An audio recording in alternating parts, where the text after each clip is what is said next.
Tous et à toutes, c'est GamerShock. Aujourd'hui on se trouve pour une toute nouvelle vidéo. Comme vous l'avez vu au titre, et de toute façon vous êtes là pour ça, nouvel unboxing, encore une fois, une des sœurs Nakano. Pas n'importe laquelle.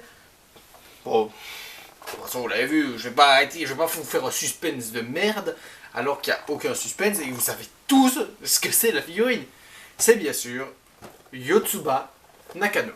La troisième sœur Nakano que j'ai en figurine du coup sur les 5, j'avais présenté la même gamme de figurines de Corful, la Nino et la Miku. Si vous n'avez pas vu ces vidéos, je vous conseille d'aller les voir bien sûr, elles sont nickel. Forcément c'est mes vidéos donc elles sont forcément nickel. Non je plaisante. Mais bon, on va pas perdre de temps. L'analyse de la boîte. La boîte est comme ses prédécesseurs, assez petite mais assez bien. Hein, pourquoi je considère ce genre de boîte comme des bonnes boîtes de figurines? Car elles présentent la figurine. C'est-à-dire, on voit la figurine sous plusieurs angles, de proche, de loin. On voit le buste, on voit les détails posés. On voit assez bien la figurine.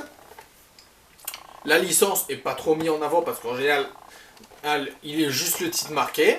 La marque qui prend pas trop de place non plus. Corful marqué là, et je crois qu'il est marqué là aussi, voilà. Pas trop de place non plus. Ça met surtout la figurine en avant et rien d'autre. La taille de la boîte, je m'en contrefous. C'est comment elle présente le produit. Et à ce niveau-là, Corful, en tout cas pour cette gamme de figurines-là, a bien compris comment on présente les figurines-là. Donc à nouveau, la figurine est très bien présentée. On va pas perdre de temps, on va ouvrir ça. Parce que j'ai autre chose à foutre de mes journées. Non, je plaisante bien sûr, mais bon, autant pas perdre de temps. Voilà, normalement c'est ouvert. On va... Comme d'habitude, il n'y a rien à monter. J'adore ces figurines, il n'y a rien à monter. On passe pas une heure à monter la figurine et rien que pour ça, ces figurines, elles sont extraordinaires. Non, je plaisante, mais bon. Ça fera la troisième des sœurs Nakano que j'ai, je suis très content. Il ne me manque plus que Itsuki et Ichika pour avoir les 5 réunis. Ça tombe bien, c'est celle que j'aime le moins. Donc j'ai commencé par celle que je préfère. Voilà. On va ranger ces machins-là dans la boîte. Je les garde toujours parce que si je déménage ou quoi, je serais très heureux de pouvoir les ranger, les figurines. Très heureux de pouvoir le faire. Donc, je le fais. Donc on prévoit toujours. Attendez, attention, montage très compliqué de figurines. Faites attention, ça va être très dur, très long. J'espère que vous êtes patient dans la vie. Et voilà, elle est finie. Du coup, il la considère comme la 4e sœur. Parce qu'en fait, d'ailleurs, je me demande pourquoi je dis il la considère comme, parce que c'est toujours comme ça dans les openings. C'est d'abord Ichika, je crois, oui, c'est d'abord Ichika, Nino, Miku, Yotsuba et Itsuki. C'est dans cet ordre-là que les sœurs sont présentées, et c'est toujours dans cet ordre-là qu'elles sont, même dans le manga ou dans l'anime. Elles sont toujours mises dans cet ordre-là, et ça reste comme ça. Bon, on va pas perdre plus de temps, on va commencer la présentation de la figurine. Ce sera une vidéo très courte, j'en suis désolé. Le socle est, comme toujours, très simple mais efficace. Il représente très bien le passage avec la couleur verte qui représente bien sûr le petit bandeau de Yotsuba. J'ai eu du mal avec le nom pendant quelques secondes. Vous avez remarqué, vous avez sûrement remarqué, j'ai bugué pendant genre quelques secondes. J'ai même des points en plus à lui donner pour ça là. Il marquait bien sûr Nakano Yotsuba, la 4e sœur, avec les petits cœurs qui volent partout, qui représentent un peu des pétales. Toujours très propre. Forcément, je suis désolé, forcément, je vais me répéter par rapport aux autres unboxings. Mais voilà, c'est... Et là, j'ai même un nouveau truc à dire. Donc, je regarde vite fait les autres d'ici. Oui, il n'y a bien pas ça, donc c'est un point bonus. Ouais, c'est un point bonus. Alors, on commence. Les chaussures sont les mêmes. Elles n'ont pas changé. Le dessous très bien détaillé, il n'y a pas de souci. Pour la jambe, eh ben, déjà, ça commence à changer. Parce que comparé aux autres, elle est dynamique, sa position avec les jambes. Avec sa jambe qui est bien sûr pliée. Et donc forcément, vu qu'elle est sur un pied, il y a un peu plus de détails sur les jambes, aux genoux et tout ça. Avec ce petit trait là, et ces traits par-ci par-là pour montrer qu'elle est vraiment... qu'elle tient sur sa jambe. La culotte qui est toujours détaillée. Alors on s'en fout. Mais c'est cool. Alors on s'en fout.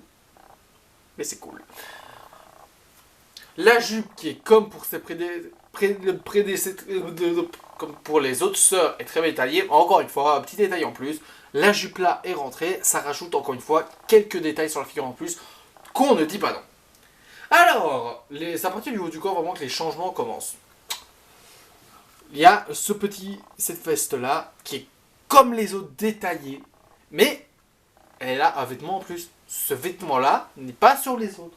Bah si, il est sur Nino, mais Nino n'a que sa veste au-dessus, elle n'a pas de pull au-dessus. Et Miku, on ne voit pas ce vêtement-là.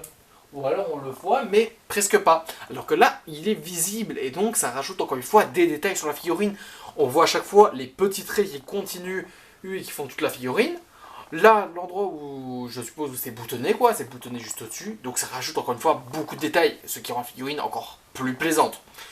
On continue avec les détails du pull qui sont extraordinaires. Ça, ils sont toujours extraordinaires, leurs pulls.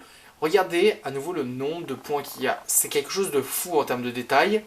Et à l'endroit où il y a la poitrine, du coup, vu que, encore une fois, c'est une figurine en mouvement, il y a quelques traits parce que c'est ça en bougé.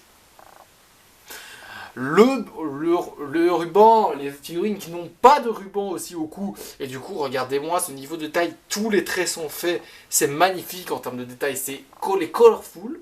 C'est un délire en termes de détails. Je n'ai jamais vu ça pour des figurines à 30 euros. Ils sont fous en termes de détails.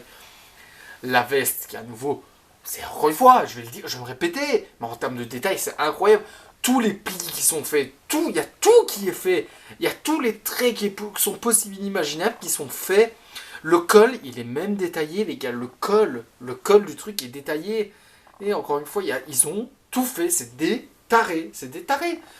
La pose qui est très dynamique sur le côté, comme on voit avec ses doigts, qui sont à nouveau aussi très bien détaillés. Je sais, je vais le dire tout le temps, mais ça propose encore une fois une dynamique. Donc cette figurine est dynamique comparée aux autres. C'est à nouveau un point bonus en plus parce qu'elle est dynamique.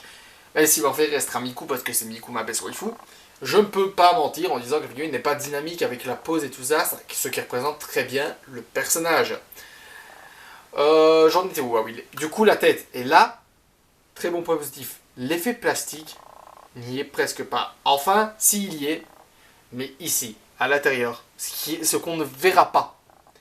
Et il est aussi présent ici. Mais sinon, tout le reste des cheveux, il n'y a pas cet effet plastique qu'il y a sur les autres bouts. Qui avait déjà beaucoup moins sur la Miku, qui avait beaucoup sur la Nino. Mais là, on est à un autre niveau. Oh, il n'y a presque pas cet effet plastique. L'œil est détaillé avec un œil qui cligne, qui je trouve est un peu mal placé. Voilà, si je pouvais dire, je trouve qu'il est un peu bas. Même si je comprends qu'il cligne des yeux, mais normalement il serait légèrement plus haut. Je sais pas si vous voyez ce que je veux dire. Moi je le remonterai un peu, mais sinon il n'y a pas de souci. La tête qui est souriante, qui représente très bien le personnage. Donc pas de souci. Le ruban qui est à nouveau très détaillé. Ce qui est à nouveau un plaisir pour les yeux. Alors voilà. C'était le petit point sur la figurine Yotsuba de la gamme Coreful. J'espère que cette vidéo vous aura plu. Lâchez un like, commentez la vidéo. On fait le dernier point sur la figurine. Bye bye.